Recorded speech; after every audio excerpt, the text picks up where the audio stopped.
the reality of it was difficult. It was. How did you navigate that whole process? I think a couple of weeks in, I really broke down. It had really hit home. Whenever anyone moves into an environment where other people are, like a hospital or a hotel or a residential aged care facility, there's a fear that you're just another resident, you're just another, client. St Vincent's Care presents Navigating Aged Care, an original podcast series. Welcome to Episode 2 of St Vincent's Care's Navigating Aged Care series. I'm your host, Nicole Lessio, and in this episode, we'll be hearing from our experts about the emotional challenges of transitioning a loved one into aged care. That transition is something that affects not just the person entering aged care, but their loved ones too. So balancing our personal emotions with their needs is crucial. We'll be joined by the true experts in the field, the residents and their families, as well as aged care staff, a geriatrician and a psychologist. We are happy to welcome Grace and Sheridan again for this discussion. Thanks for joining me, Grace and Sheridan. Thank you for having us. Yeah, thank you. I know that, Sheridan, moving your mum into aged care happened just after your dad passed away. No one trains you for that. No one trains you for navigating grief and navigating change and all the financial decisions that you have to make. Mm-hmm. How did you cope with that whole emotional journey? Am I allowed to say alcohol? Absolutely. It was really difficult. It was. And I'd love to be able to say, oh, it was easy and I just, make out like I'm some sort of superwoman. But the reality of it was difficult. It was. I couldn't have done it without support. I have just the most amazing friends and I just don't even know what I would do without them. They were incredible through all of it. If it was just to listen or to help or do whatever I needed, they were great.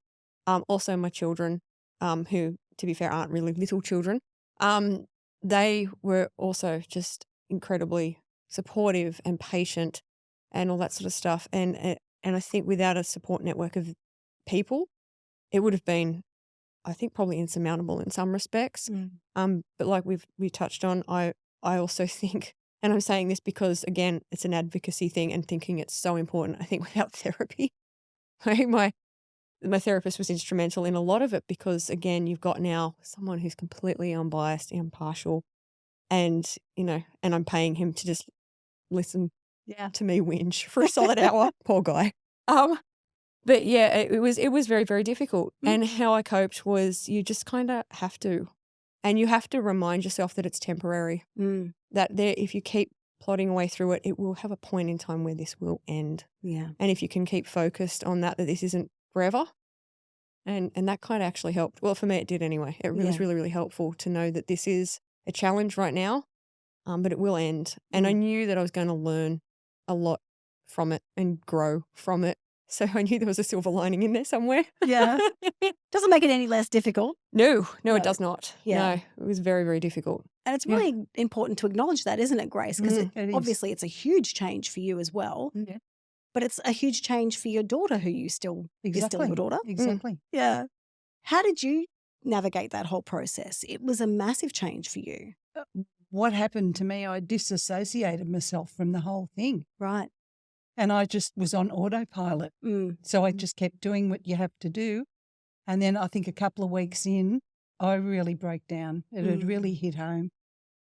And I think that's true, pretty true, isn't it? Mm-hmm. Yeah. So everybody handles grief in a different way. And that's just what happened to me. Yeah. And that whole emotional transition of the move, compounded by the grief, it's a lot to cope with, isn't it? Yeah, I don't think I would have come out as good if I didn't have Sheridan and my whole family with me. That support network is vital, isn't it? My son had come over from Adelaide. He was there too. And to have just the kids around me, I couldn't have done it without them. Yeah. How did you maintain a healthy relationship between the two of you? Because you're grieving a husband, you're grieving a dad, you're moving into a new place.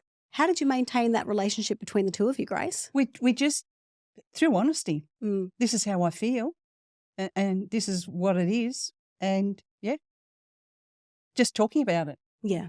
I think it was really good too that we established pretty decent boundaries You're also a volunteer Yeah, at St Vincent's yeah, Care. yeah.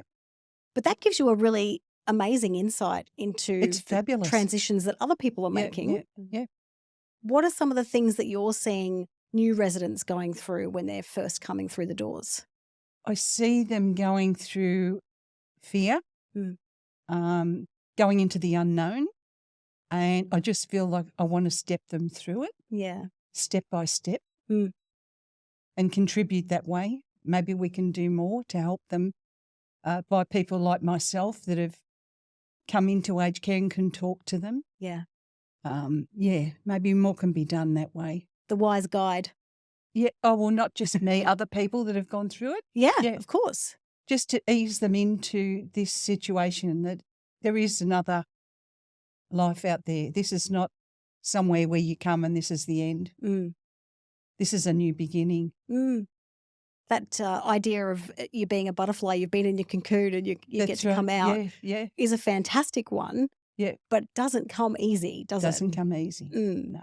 So at the times when you were feeling like it wasn't going to come, how did that feel for you, Grace? Terrible. Yeah. Dreadful. Yeah. You feel lost. You feel, it's a horrible feeling. Mm. But I think you either come out of it, you either give yourself a good shake and say, get on with it, or you give into it. Mm. Just depends on maybe the support you've got around me. And I was blessed because I had her right by my side through the whole thing. Yeah. That's a pretty intense situation to walk through, though. Yeah. Isn't it, Sheridan? Yeah, it is. And it is really hard to see the light at the end of the tunnel when you're stuck in the middle. And it's, and I'm sure I wasn't always the nicest person to be around. Was she, Grace? With Mum. No, it's she had to be, well, that's who she was at the time. Mm. And I had to respect that because I wasn't much better. Yeah. We were Yeah. both sort of it was into the unknown, and what do we both do? No one prepares you for it. No. Yeah. Who prepares you for your loved one dying? Who prepares you for anything? Mm. So you do the best you can with what you've got. Mm. Yeah. And we should be prepared because we know it's inevitable. Inevitable, Yeah. but we're not. Yes. But we're not. Yeah. Yeah. Yeah. Yeah. No, And so not at those all. emotions are Yeah. always on the surface, That's aren't they? right. when And I think those- because we'd never been through it before, like you didn't go through it with your parents. No. And I'd never obviously gone through it, and I'd never seen you go through it with your parents. No. So there was no previous knowledge to even draw off. Mm. Yeah. And even me talking to some of my friends, they've never been through it either. Yeah. So they're like, No. We're no Yeah, help to you. yeah. We so, can't. but all Yeah. all they could do was the one thing you really did need was you needed someone to listen. Yeah. Mm. And to be heard. And that was, I was fortunate that I did have that. So even when I wasn't being the nicest person, like my best friend, she took me away for a weekend, Mhm. and I'm sure I was punished that whole weekend. But God love her, she knew that I was in that headspace and that level of patience, and that is amazing and will always be greatly appreciated. Yes. Yeah. Yeah. And that's it. You just need to be patient with yourself and patient with people around you. Mm. Is that the best advice you think, Mm. Grace? Is I think so. Again, I think it depends on if somebody's been ill for a long time, you can prepare yourself that little bit more. Mm. With me and Sheridan, it was sudden. Yeah. It wasn't sort of something that you expect. Mm. But yeah, you can't prepare anybody, but you can be there for them. Mm. But you can't tell them, I know how you feel, because no one knows how you feel. I've loved getting to know both of you and finding out how you've navigated this entire time and the relationship that you have. I want to thank you so much Thank for you. joining me today, Sheridan. Thank you, Grace. Pleasure. We've got our experts coming up to talk about emotional transitions in just a moment. Hey, while we're in a short break, I wanted to let you know about the video series that inspired the podcast you're listening to, Season 2 of Celebrating You. Celebrating You is a mini-series focused on aged care. I've watched the videos and they are really beautiful portrayals of what it's like for families entering into aged care. They will hit you in the heart. Season 2 of Celebrating You is available to watch for free on the St Vincent's Care website. Just Google St Vincent's Celebrating You. All right, now back to the episode. Welcome back to our experts, Mark and Zoe and Richard. Thank you so much for joining us. It's a pleasure. We're talking about emotional transitions today. Richard, we rightly focus on the person who is moving into aged care, And that is an emotional transition for them. But it's an emotional transition for the family members as well, isn't it? Yeah, look, it can be a really emotional one. Particularly, I think, where someone has lived with another person and that person is now moving in to residential care. It can represent a really, significant change. And sometimes it can feel like a loss. I think, when that person isn't living with you anymore. So it can be a really vulnerable time. As I think we've heard in other episodes, there's lots of positive things about it as well. But you do have to be on the lookout for some of those more negative emotions at the same time. Zoe, I'm going to get right into it. The guilt. That emotional transition for the people who are, quote unquote, putting their loved one into aged care. There's a huge amount of guilt that's associated with that. How on earth do we navigate it? Yeah, the guilt can be enormous. And for some others, it's not. So I think the first thing to recognise is it is highly variable and highly individualised to the relationship that you have. So we often talk about two things in psychology. One of them is justified guilt and unjustified guilt. Okay. And it can be helpful to differentiate between the two things. Justified guilt is where there is something that we are responsible for, that we have to do something to fix. And then the other one is, I guess, the guilt that we carry when we can see that someone is going through a really tricky, tough time that we're not actually responsible for ourselves. So it can be helpful just to differentiate between those two things. I think the other thing to think about when we think about any kind of negative emotion is, why are we having it? And what does it mean that we're having it? Often strong emotions indicate strong relationships and strong feelings that we have for other people. So if we're feeling an enormous amount of guilt, it's a good indication that there's an enormous amount of care there as well. And it's not to say that if there's not an enormous amount of guilt, there's not care. But usually you wouldn't have the enormous feeling if there wasn't. Yeah. So just to take stock, I guess, that feeling this is meaning something. It means that I do actually care about this. It does actually matter. And then I guess the question is, okay, well, what do I do about it? What do I do with this big, enormous, uncomfortable feeling? I kind of talked a little bit in another episode about, I guess, the different reactions that we can have to guilt. Sometimes we run away from it. Sometimes we overcompensate for it, and everything in between. I think the really important thing is that this transition into aged care, it's really about the person going into aged care. Make it about them. So what does that person need? What can you do with your feelings to help them, support them? And then where can you go to get support with your own feelings as well? So you may need to talk to some friends, some colleagues, maybe even go get some therapy or counselling as well. Yeah.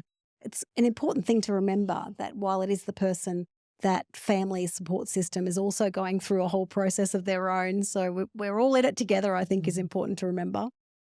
Mark, for you, this is for all three of you, this is your everyday. This is your work. Every day you see people navigating these transitions. You see the emotions on everyone's faces. You see the relationships in front of you.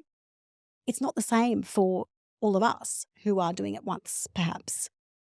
What makes for a really good transition then that you've seen? Firstly, I'd like to say, Richard, and I think Zoe absolutely hit the nail on the head. The guilt is very real, and it is because people genuinely care. But I think part of it is to succeed. I think you really need to allow the person to focus on why they're doing it in the first instance, why they're looking into residential care. And once you put a perspective on it, I think it's easy to navigate everything around and have plan your actions to get to the end goal and support the person coming in, because they will sometimes, I got to tell you, sometimes a person coming into aged care will help the guilt along because they don't want to come into aged care. So, I think you have to sort of be objective about why you're doing this. And it is typically because you want the best outcome for the person, because you couldn't provide the care at home, you couldn't support them. And that when they're coming to residential care, they'll be getting the assistance and the care and the environment to support the person to live a great life. Yeah. Optimum life. Optimum, absolutely. Richard, you would have some patients who come in with their family members and they would have quite emotional reactions to the advice perhaps that you might be giving them. How do you navigate that with that family dynamic? Yeah, look, it often takes time. It often can't be done with a single interaction. Like sometimes, as you said before, we're working through this professionally. We've got a certain outcome in mind, but we need to be prepared to give families and my patients, people, time to work through these really complex decisions.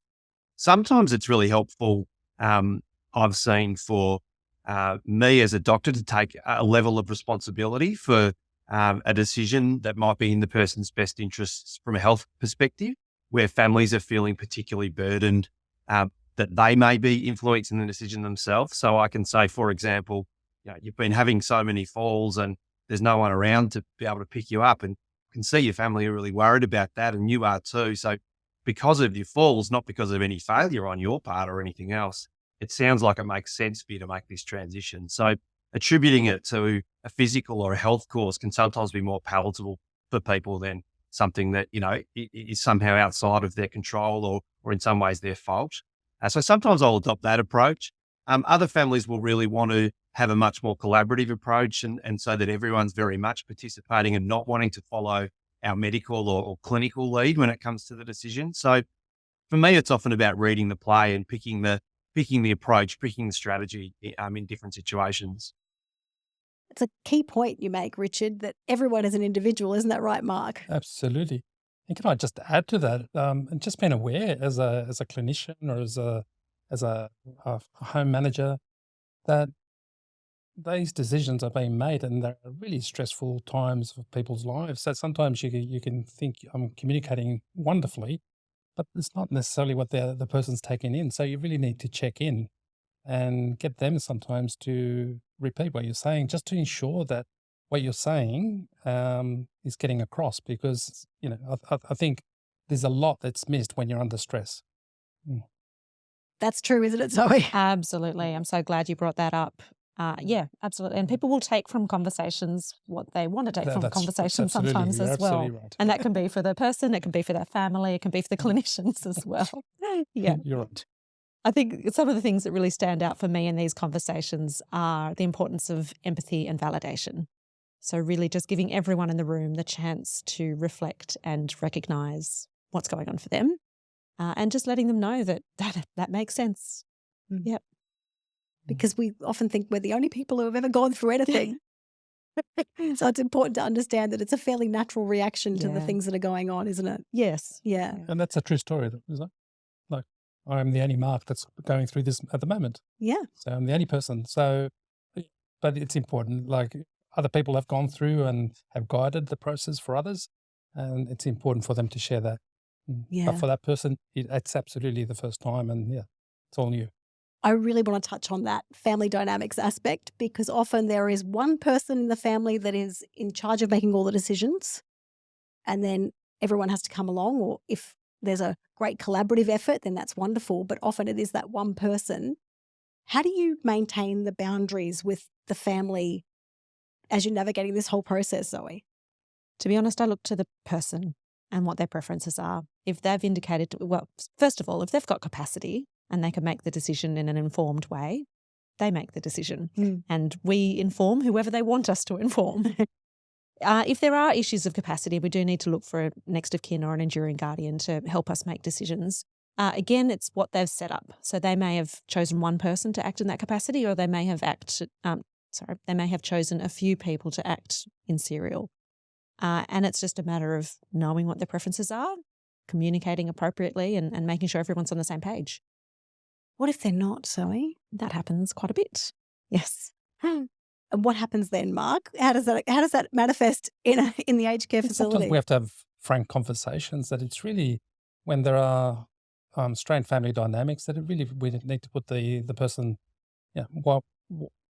We need to put the resident first and foremost. So any dynamics has to play out cooperation. We just need to we have situations, many a situation where we communicate with a family member and then they won't tell anyone else, and then we get conflicts and no one's informing me, and you go, but we've done that. So really, we have to have frank conversations about what our expectations are as well, and the reasons are that it's for the benefit of the resident coming in. Yeah. And then when there is a lot of discord, it's often really helpful to go back to the core of why people care so much. And often when you've got, let's say, potentially siblings who have different perspectives on what's good for mum, if you talk to those people separately and understand at the core of what they want to do, they want what's best for mum. And then they can relate on that level, and then hopefully then reach a bit more of a compromised decision. It's a hard one to navigate though, isn't it? Yeah. The transition into aged care is a really challenging one for everyone involved, Richard. What would you say are some of the best tips that you can give us that will help us navigate that with our parents? Look, I think some of the planning, if you can, in terms of the decision and taking some time over it and putting things in place so it doesn't have to happen in a hurried way, is often a really good thing. And we talked about some of that in a previous episode. When someone's been unwell physically or mentally in the lead up to them moving into residential care, it's important to make sure that there's going to be some handover or continuity, if you can, from the person in terms of the medical and nursing care that they're receiving as they're making that move. And then there's a whole range of different things that others will be able to talk to even more fluently than I around creating an environment, bringing those things with the person that make them feel comfortable, being clear around what their preferences are with things like food and the environment and things that they do to occupy their time, activities, etc. And then maintaining that visiting so that the person isn't feeling like they're moving and that their world is completely turned upside down. So really maintaining that contact in the early stages and beyond of the transition into the residential aged care facility. Yeah. The bringing things with us, Mark, how important is that for that transition? How does that, I guess, cushion those emotions? I think it's incredibly important to bring items that familiarise you with the environment and give you a home-like environment, something you're familiar with, and tie you back to what's important to you. So I think it's critical. Yeah. Zoe, from a psychological perspective, how does that help in that transition? Helps in a number of ways. So as you say, it's a way of bringing part of your history and your identity into the accommodation with you, which can be really nice, just a reminder for the person to reminisce on. It's a really great trigger for staff as well. When they walk into the room and they see a photo or they see a poster, they can then ask questions about that and they can start to connect with the person, which is really valuable. It can serve as a memory aid. It can serve as a way to help a person keep recognising different people in the family, a number of different ways. I think you're spot on. It sort of gives you the backstory and sort of humanises you and makes you a real person, a whole person. It tells you a story that you have grandchildren and you've worked, and I think it's a terrific idea to be able to do that. That's really important, isn't it, Richard, to acknowledge that that person is a person with an entire backstory, that you can acknowledge that in their care.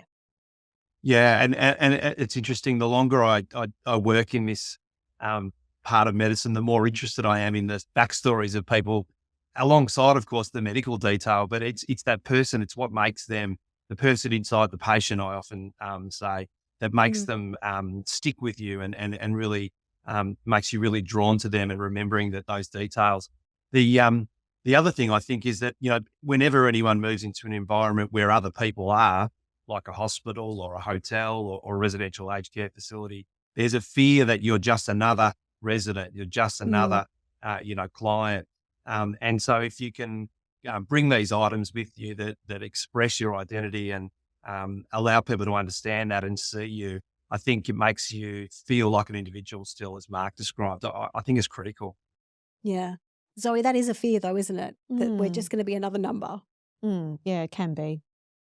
How do we mitigate that?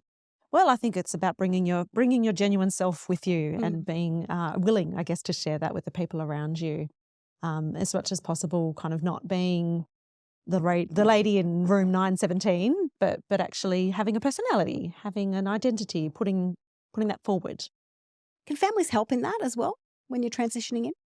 Yeah, I think families can go a long way in just reassuring a person that they can do that, in kind of encouraging them and maybe kind of making some overtures themselves to connect with some of the other residents or staff and talk about their parent with them, start to talk about some of the things they did early in their life.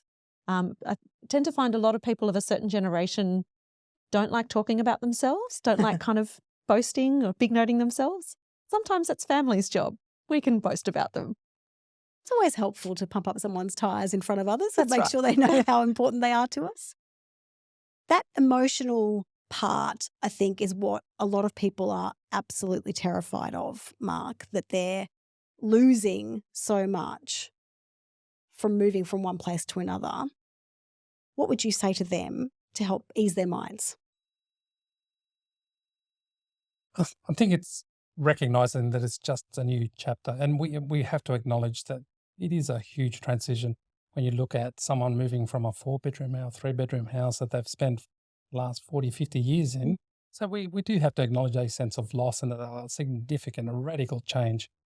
But as we've said, bringing the things that are important and being generous of self and sharing something about yourself with others, I think it just makes the whole process that much easier. Mm-hmm. Zoe, we need to be gentle and kind with ourselves too, don't we?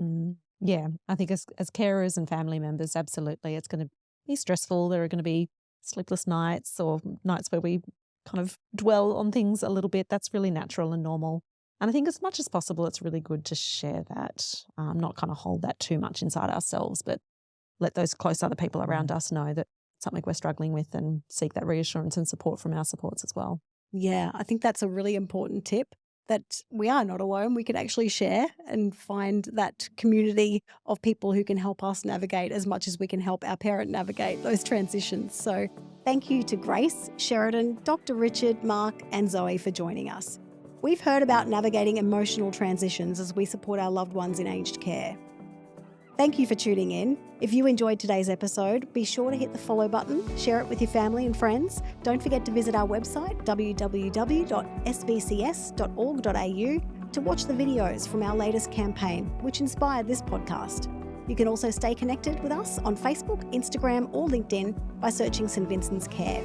And if you've enjoyed this podcast, leaving a rating or review would mean the world to us. It really helps other people find this content. Next time, we're going to be chatting about how our loved ones can successfully integrate into their new aged care community and make it a home for them. We look forward to talking to you then. Bye for now.